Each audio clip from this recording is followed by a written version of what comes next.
ఈ ఆలయంలోని మహాశివుని పార్వతీదేవి నెమల రూపంలో వచ్చి పూజించింది.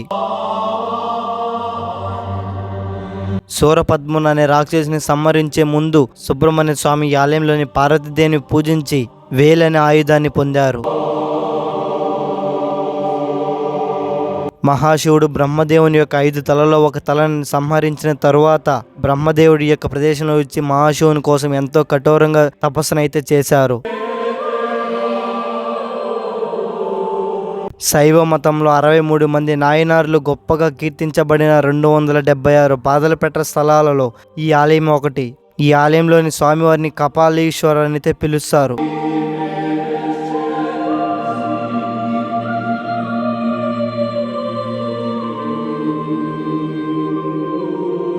అందరికీ నమస్కారం అండి. వెల్కమ్ టు అవర్ ఛానల్ క్షేత్ర దర్శనం. నా పేరు హేమంత్ అండి. మన ఛానల్లో అయితే ప్రతి సోమవారం ప్రతి శుక్రవారం మార్నింగ్ 9 గంటలకంతా ఆలయాలకు సంబంధించిన వీడియోస్ అయితే అప్లోడ్ చేస్తానండి. Sharp 9 AM. ఓకేనా?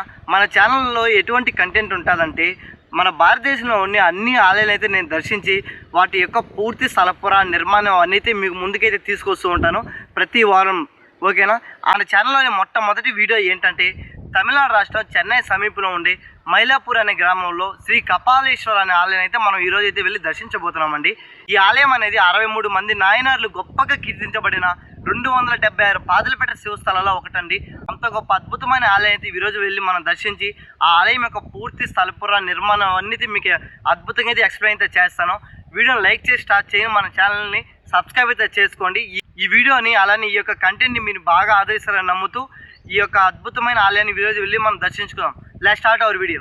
ఈ ఆలయం దగ్గరికి చేరుకోవడానికి మనకు ట్రాన్స్పోర్టేషన్ మాత్రం ఎటువంటి ఇబ్బంది అయితే కలగదండి. చెన్నై సెంట్రల్ బస్ స్టాండ్ నుంచి అయితే 8 కిలోమీటర్లు, అలానే చెన్నై సెంట్రల్ రైల్వే స్టేషన్ అయితే 8 కిలోమీటర్లు, చెన్నై ఇంటర్నేషనల్ ఎయిర్పోర్ట్ నుంచి అయితే 16 కిలోమీటర్ అయితే ఉంటుంది. ఈ 3 ప్రదేశాల దగ్గర నుంచి అయితే మనం బయటకు రాగానే ఈ ఆలయం దగ్గరికి బస్సులు లేదంటే ట్యాక్సీలు అయితే అవైలబుల్లో ఉంటాయి. వాటి ద్వారా మనం ఈ ఆలయం దగ్గరికి అయితే చేరుకోవచ్చు. ఇప్పుడు మనం ఈ ఆలయం తాలూకా టైమింగ్ విషయానికి వస్తే ఈ ఆలయం ప్రతిరోజు ఉదయం 6:30 నుంచి మధ్యాహ్నం 12:30 వరకు, మళ్ళీ తిరిగి 4 నుంచి నైట్ 8 వరకు అయితే భక్తులకు దర్శనం అయితే ఇస్తారు స్వామివారు. ఈ సమయంలో అయితే మనం స్వామివారిని అయితే వచ్చి ఇక్కడ దర్శించుకోవచ్చు. ఇప్పుడు మనం ఈ ఆలయం యొక్క స్థల పురాణం అయితే తెలుసుకుందామండి. పూర్వం ఒకసారి అయితే పార్వతీదేవి 5 అక్షరాలు కలిగిన దైవిక మంత్రమైన నమశివాయ యొక్క అర్థాన్ని, అలానే పవిత్రమైన బూడిద యొక్క ప్రాముఖ్యతను తెలుసుకోవాలని అయితే మహాశివుని అయితే కోరుతుంది. మహాశివుడు ఆ యొక్క విషయానికి అంగీకరించి అమ్మవారికి ఒక తావునైతే కూర్చోబెట్టుకుని అయితే ఎంతో ఏకాగ్రతగా అయితే చెప్తూ ఉన్న సమయంలో అదే సమయంలో ఆ యొక్క ప్రదేశంలో ఒక నెమలి నృత్యం చేస్తూ అయితే ఉంటుంది. ఆ యొక్క నృత్యానికి అయితే మైమరిచిపోయిన పార్వతీదేవి అయితే ఆ యొక్క నెమల వైపు అయితే చూస్తూ ఉంటుంది.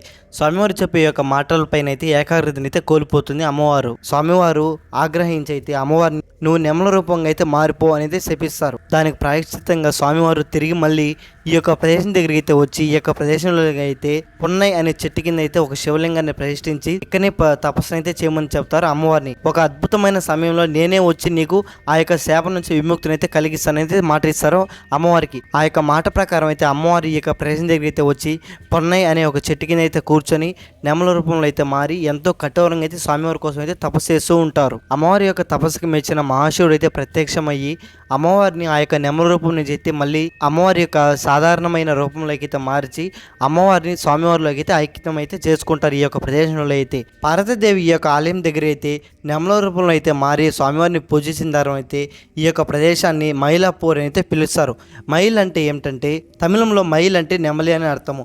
ఆ ప్రకారంగా అయితే ఈ యొక్క ఆలయం యొక్క స్థల పురాణం ప్రకారమే ఈ యొక్క ప్రదేశాన్ని అయితే మైలాపూర్ అయితే పిలువబడుతుంది.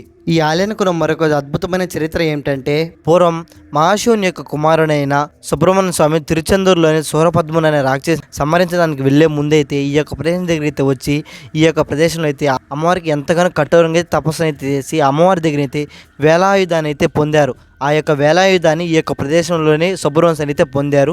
స్వామివారు ఆ యొక్క వేలాయుధాన్ని పొందిన తర్వాత అయితే తిరుచెందూరులోని శూరపద్ముని అనే రాక్షసుని అయితే సంహరిస్తారు. ఇప్పుడు శివుణ్ణి కపాలీశ్వరుని ఎందుకు పిలుస్తారనే దాని గురించి అయితే ఒక మనోహరమైన పురాణం అయితే ఉందండి. హిందూ పురాణాల ప్రకారం అయితే సృష్టికర్త అయిన బ్రహ్మదేవుడు శివుడి కంటే గొప్పవాడని అయితే భావించి, అలానే బ్రహ్మదేవునికి ఆయనకి 5 తలలు ఉన్నాయని ఎంతగానో అయితే విర్రవీగుతూ ఉంటారు. బ్రహ్మదేవుడు ఒక రోజు అయితే మహాశివుని కైలాసంలో అయితే ఎంతో అగౌరవ అయితే పరుస్తారు. దానికి ఎంతో మహాశివుడు అయితే బ్రహ్మదేవునికి ఎలా అయినా బుద్ధి చెప్పాలనే విషయం పైన అయితే మహాశివుడు ఆ యొక్క బ్రహ్మదేవుని పైన ఎంతో ఆగ్రహం అయితే పెంచుకొని బ్రహ్మదేవుని యొక్క 5 తలల్లో ఒక తలనైతే నరికేస్తారు. బ్రహ్మదేవుడు ఆయన చేసిన తప్పని అయితే తెలుసుకొని ఈ యొక్క ఆలయం దగ్గర అయితే వచ్చి ఈ ఆలయంలోని మహాశివుని అయితే పూజిస్తారు. ఈ యొక్క ఆలయం యొక్క స్థల పురాణం ప్రకారమే ఈ యొక్క ఆలయంలోని స్వామివారిని అయితే కపాలేశ్వరుని అయితే పిలుస్తారు. సంస్కృతంలో కపాలం అంటే తల అనేది అర్థం అయితే వస్తుంది. ఆ విధంగా అయితే ఈ యొక్క ఆలయంలోని స్వామివారిని కపాలేశ్వరు అనే పేరు అనేది వచ్చింది. ఈ ఆలయంలోని స్వామివారిని అయితే స్వయంభుగా అయితే వెలిసారు. స్వయంభుగా వెలిసిన దానిలో అయితే ఇక్కడ స్వామివారిని అయితే కపాలేశ్వరుని అయితే పిలుస్తారు. మహాశివుడు ఇక్కడైతే మనకు లింగ రూపంలో అయితే దర్శనం అయితే ఇస్తారు. అలానే అమ్మవారిని అయితే ఇక్కడ కర్పాంగల్ అమ్మన్ అని అయితే పిలుస్తారు. అమ్మవారు ఇక్కడ మనకు నెలమలకు ఉన్న భంగిమలో పక్కనే నెమల రూపంలో అయితే దర్శనం అయితే ఇస్తారు. ఎంతో అద్భుతంగా ఉంటుంది కపాలేశ్వరుని యొక్క విగ్రహం, అలానే అమ్మవారి యొక్క విగ్రహం. అలానే స్వామివారు అమ్మవారితో కాకుండా ఈ ఆలయంలో సుబ్రహ్మణ్య స్వామి కూడా ఒక ప్రత్యేక మందిరం అయితే ఉన్నది. నేను మీకు ఇంత ముందు చెప్పిన సుబ్రహ్మణ్య స్వామి చరిత్ర ప్రకారమే ఈ ఆలయంలోని స్వామివారు ఎంతో శక్తివంతమైన వారు. అలానే ఈ ఆలయంలోని స్వామివారిని అయితే సుబ్రహ్మణ్య స్వామికి ఎంతో ప్రియమైన భక్తుడైన అరుణగిరినాథర్ ఈ ఆలయంలోని స్వామివారిని అయితే కీర్తించి ఆయన రచించిన తిరుపుగల్ అనే గ్రంథంలో అయితే ఈ యొక్క ఆలయంలోని స్వామివారి గురించి అయితే రచించారు. ఇప్పుడు మీరు చూసిన కదా ఇదే సుబ్రహ్మణ్య స్వామి యొక్క దేవాలయం అనేది. సుబ్రహ్మణ్య స్వామి దేవాలయం అయితే స్వామివారు ఈ ఆలయంలోని సుబ్రహ్మణ్య స్వామి వల్లి దేవసేన అమ్మవార్ల యొక్క సమేతంగా అయితే మనకు దర్శనం అయితే ఇస్తారు. ఈ ఆలయాన్ని కూడా మీరు తప్పకుండా అయితే చూడండి. సుబ్రహ్మణ్య స్వామి ఆలయం అయినది. సుబ్రహ్మణ్య స్వామితో పాటు ఈ ఆలయం అయితే దక్షిణామూర్తికి, దుర్గమ్మకి, అలానే 63 మంది నాయనార్లో ఒకరైన వాయిలర్ నాయనార్ కూడా ఒక ప్రత్యేకమైన మందిరం అయితే ఉండాది. ఈ ఆలయం అనేది దేవారం లిఖించబడిన 276 పాదలపెట్ట స్థలాల్లో ఈ ఆలయం ఒకటండి. ఏంటి పాదలపెట్ట స్థలాలు అంటే 6 నుంచి 9 ఈ మధ్య శతాబ్దంలో జన్మించిన శైవ మతానికి సంబంధించిన కవులైతే ఈ యొక్క పాదలపెట్ట స్థలాలను అయితే లిఖించారండి. ఇంతకీ ఎవరు వాళ్ళంటే వాళ్ళని నాయనార్లు అని అయితే పిలుస్తారు. వాళ్ళు మొత్తం 63 మంది నాయనార్లు అయితే ఉంటారు. వాళ్ళందరూ మహాశివుని యొక్క స్వరూపం అయితే చెబుతారు. ఆ యొక్క 63 మంది నాయనార్లు మన భారతదేశంలో ఉండే అనేక శివాలయాలను అయితే దర్శించి ఆ యొక్క శివాలయం పైన అయితే ఎన్నో పద్యాలని, ఎన్నో శ్లోకాలను అయితే లిఖించారు. వాళ్ళు కీర్తించిన ప్రతి ఒక్క శివాలయాన్ని పాదలపెట్ట శివస్థలాలు అని అయితే పిలుస్తారండి. ఈ యొక్క పాదలపెట్ట శివస్థలాలు అనేది మొత్తం మన భారతదేశంలో 276 అయితే ఉన్నాయి. తెవ్వారం శ్లోకాలలో ప్రస్తావించబడిన తొండైనాడు ప్రాంతంలో ఇది 24వ శివాలయం. ఈ ఆలయంలోని స్వామివారిని అయితే గొప్ప శైవ సన్యాసులైన త్రిజ్ఞాన సంబంధర్ సుందరర్ తన కీర్తనలో కపాలేశ్వర స్వామి మహిమను అయితే కీర్తించారు. అందువల్ల ఈ ఆలయం 276 పాదలపెట్ట శివస్థలాల్లో ఒకటికైతే వర్గీకరిస్తారు. ఇప్పుడు మనం ఈ ఆలయం యొక్క నిర్మాణ చరిత్రను అయితే తెలుసుకుందామండి. శివునిగా అంకితం చేయబడిన ఈ యొక్క కపాలేశ్వర ఆలయం 8వ శతాబ్దంలో అయితే పల్లవ రాజులచే నిర్మించబడిందండి. పల్లవ రాజుల తర్వాత ఈ ఆలయాన్ని ఎంతో అద్భుతంగా అయితే చోళరాజులు, విజయనగర రాజులు ఎంతగానో అభివృద్ధి అయితే చేశారు. ఈ ఆలయం ద్రావిడ నిర్మాణ శైలికి ఒక ప్రత్యేకమైన ఉదాహరణ అయితే చెప్పవచ్చు. ఈ ఆలయ ప్రాంగణంలో అయితే శాసనాలు 1254 సంవత్సరం అయితే చెబుతారు. ఈ ఆలయాన్ని 8వ శతాబ్దంలో పల్లవ రాజులు నిర్మించిన తర్వాత పోర్చుగీస్ వారు అయితే ఈ ఆలయాన్ని మొత్తం అయితే నాశనం అయితే చేశారు. కొంతకాలం తర్వాత అయితే తులువ రాజవంశానికి చెందిన విజయనగర రాజులు 1491, 1570 ఈ యొక్క మధ్య సంవత్సరంలో అయితే ఈ ఆలయాన్ని ఎంతో అద్భుతంగా అయితే పునరుద్ధరించారు. అప్పటి నుంచి మనం ఇంత గొప్ప అద్భుతమైన ఆలయాన్ని అయితే చూస్తున్నాము. ఈ ఆలయం మొదట్లో మనకు 7 అంతస్తుల రాజగోపురం అయితే దర్శనం అయితే ఇస్తుంది. ఈ యొక్క రాజగోపురం అయితే తూర్పు ముఖంగా ఎంతో అద్భుతంగా అయితే ఉంటుంది. ఈ రాజగోపురం మొత్తం 7 అంతస్తులు అంటే 120 అడుగులు అయితే పొడిగితే ఉంటుంది. ఈ ఆలయానికి మొత్తం 2 గోపురాలు అయితే ఉండే. ఇప్పుడు మనం చూస్తున్న ఈ యొక్క రాజగోపురం, అలానే పశ్చిమ వైపున అయితే ఒక రాజగోపురం అయితే ఉంటుంది. ఈ యొక్క గోపురం అనేది చాలా చిన్నదిగా ఒక 2 అంతస్తులు అయితే ఉంటుంది ఈ గోపురం అనేది. అలానే ఈ ఆలయానికి పశ్చిమ దేశంలోనే ఈ ఆలయం యొక్క కోనేరు అయితే కనిపిస్తుంది. ఇప్పుడు మీరు చూస్తారు కదా, ఇదే ఆ ఆలయం తాలూకా కోనేరు పుష్కర్ అయితే పిలుస్తారు. ఈ యొక్క పుష్కర్ అనేది చెన్నైలో ఉండే అతి పెద్ద ఆలయ పుష్కరంలో ఈ యొక్క పుష్కరం చాలా పెద్దదండి. స్వామివారి యొక్క బ్రహ్మోత్సవాల సమయంలో తెప్పోత్సవాలు అన్నీ అయితే ఈ యొక్క పుష్కరంలోనే చేస్తారు. ప్రస్తుతం అయితే ఈ యొక్క పుష్కరంలోకి ఎవరిని అలో చేయడం లేదు. ఈ యొక్క పుష్కరంలోకి అలో చేయాలంటే ఒక ప్రత్యేకమైన రోజుల్లోనే అందరిని ఇక్కడికైతే అలో చేస్తారు.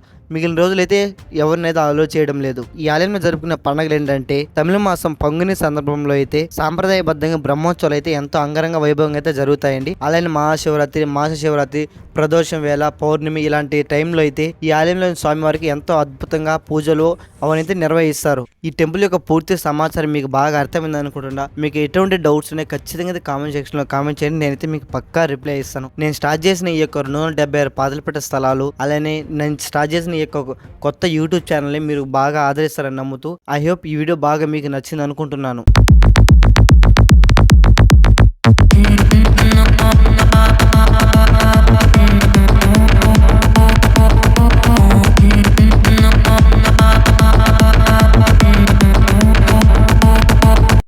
ఓకేనండి, ఎలా ఉంది వాళ్ళ వీడియో? నచ్చిందా? నాకైతే చాలా అంటే చాలా బాగా నచ్చింది. ఈ యొక్క చెన్నైలోని ఆలయం దర్శించుకోవడం అనేది.